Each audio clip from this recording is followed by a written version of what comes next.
It's interesting when you open your book on the genetic side and the epigenetic side, and you talk about people who are, let's say, lucky, obesity resistant versus some who are obesity vulnerable versus others who might actually be more obesity sensitive. Can you unpack that a little bit for folks? Yeah, so we know, so the concept, the main concept in the book is that people have their own individual weight set point. So this is, people sort of know what that is. I mean, if you suffer with being overweight or obese, you know that if you lose a load of weight, 5, 10, 15 kilograms on increasingly severe dietary measures, that actually eventually your weight will be pulled back towards your weight set point. So this is why dieters recurrently fail. But actually, quite a lot of people never have that experience. Their weight set point is set at a sort of healthy level. And a lot of skinny people, including me when I was younger, can't put weight on. It's impossible. So we have this sort of genetically set weight. And there's a lot of evidence that it is genetically set from twin and adoption studies. So very eloquent studies looking at unfortunate sets of identical twins that, you know, for whatever circumstances had to be separated at birth and brought up in different homes. So, you know, identical DNA. And when you look at these offspring as they become adults, 20, 30 years later, you find that there is a 75% concordance of their body mass index, so their weight. So it's almost similar to, you know, you would expect identical twins to be the same height and have the same eye color.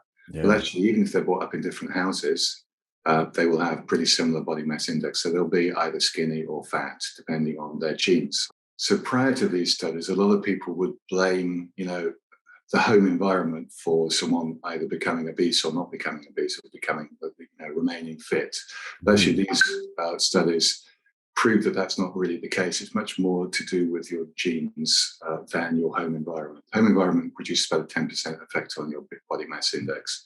So you can have someone who's brought up in a relatively healthy eating and play environment, and someone who's brought up in an unhealthy eating and play environment. But if they have the same genes, they're going to end up pretty similar as far as the body mass index is concerned.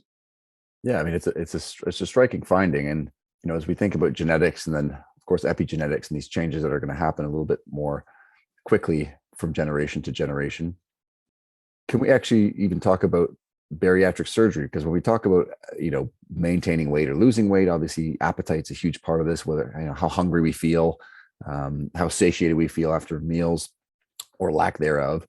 And of course, there's some surprising findings on actually what bariatric surgery does to appetite. Can you share a little bit of that?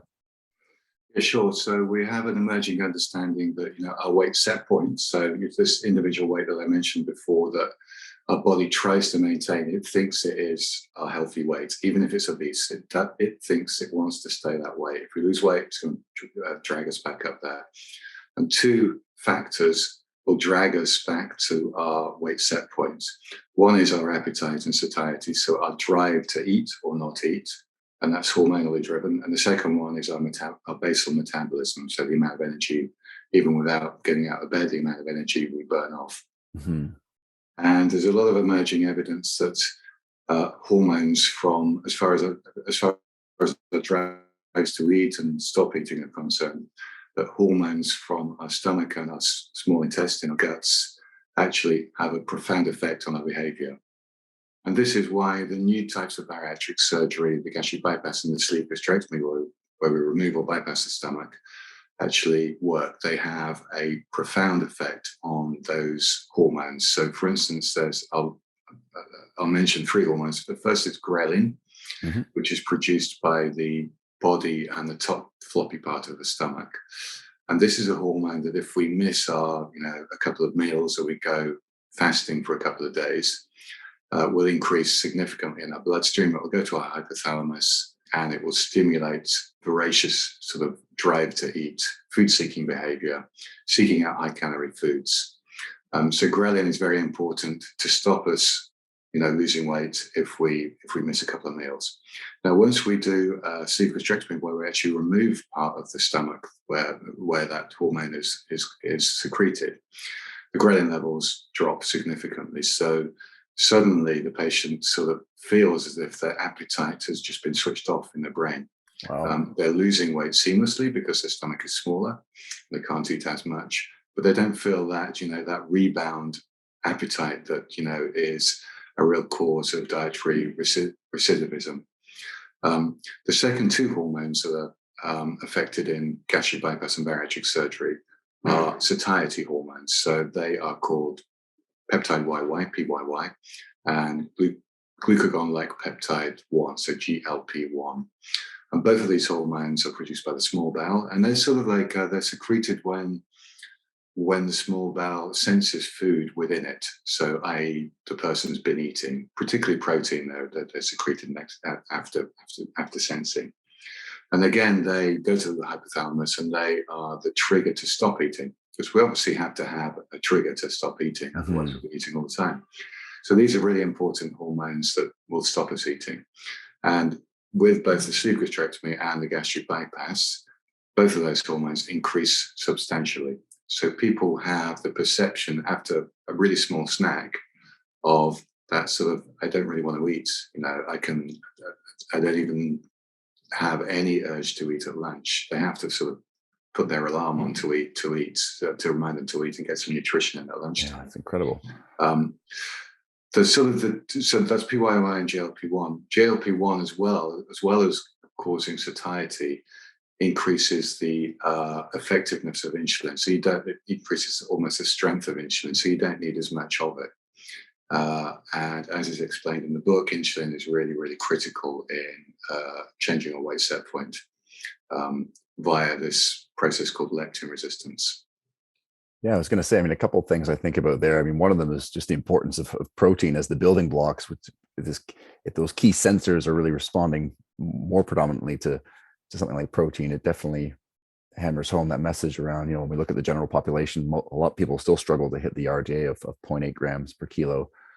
Yeah, I think a lot of people, we've understood for a long time that, saturated fat and protein do increase satiety, and now we sort of know why.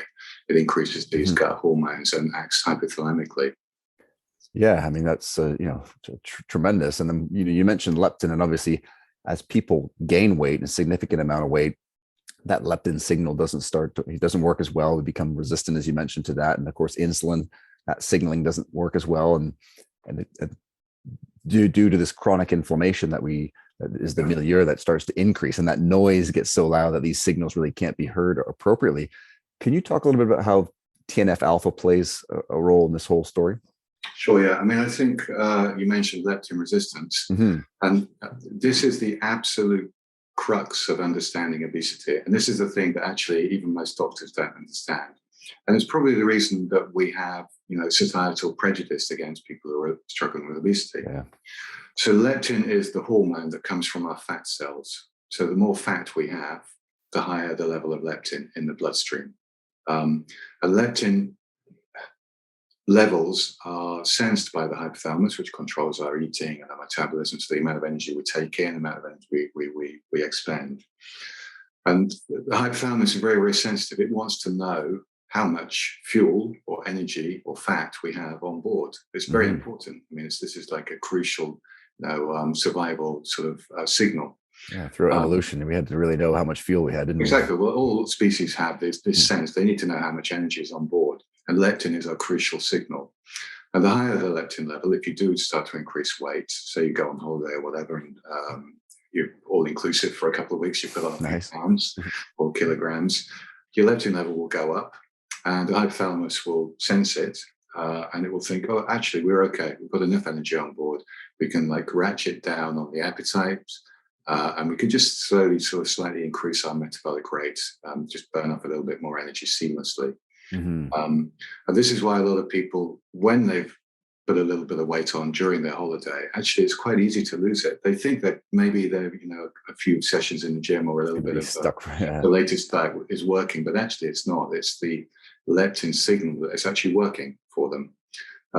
If you become sick and you lose some weight, your leptin signal goes down, your leptin levels go down, the hypothalamus responds to it. It will give you a voracious appetite. You're going to go out, you're going to eat extra meals, chocolate, whatever, and you're going to feel very lazy. Metabolic rate's gone down. So this is the way that leptin signaling sort of keeps us at our particular weight set point.